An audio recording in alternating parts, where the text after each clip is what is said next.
Il est 6h48.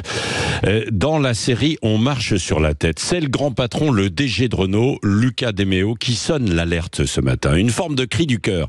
Il dit « Les États-Unis stimulent, la Chine planifie, l'Europe réglemente ». Alors qu'il va y avoir donc le débat sur les élections européennes, Luca De Meo a pris sa plume et dans une lettre ouverte aux décideurs européens, il demande un grand plan pour que l'Europe ne se fasse pas avaler par les Asiatiques. Que dit-il De Meo, président de l'association des constructeurs européens d'automobiles aussi.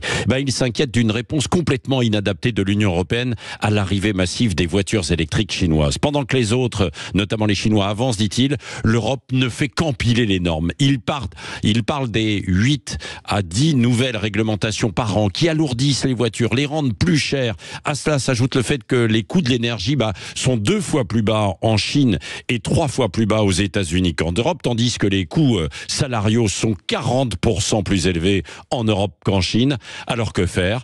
Il faut revoir le calendrier des normes programmées jusqu'à 2030, dit-il, en mettant en place un plan commun pour avoir un véritable écosystème de la mobilité décarbonée. Parmi les idées, il y a celle de favoriser les coopérations entre constructeurs qui permettraient par exemple de développer et de commercialiser des petites voitures, parce qu'on en manque en fait ici en Europe, sinon elles coûtent très cher. Et il dit des petites vannes à bas prix qui sont fabriquées en Europe. Il y a d'autres propositions qui portent sur la création d'entreprises spécialisées par exemple aussi dans la livraison du dernier kilomètre, sur un renouvellement accéléré du parc automobile et sur le développement des infrastructures de charge électrique.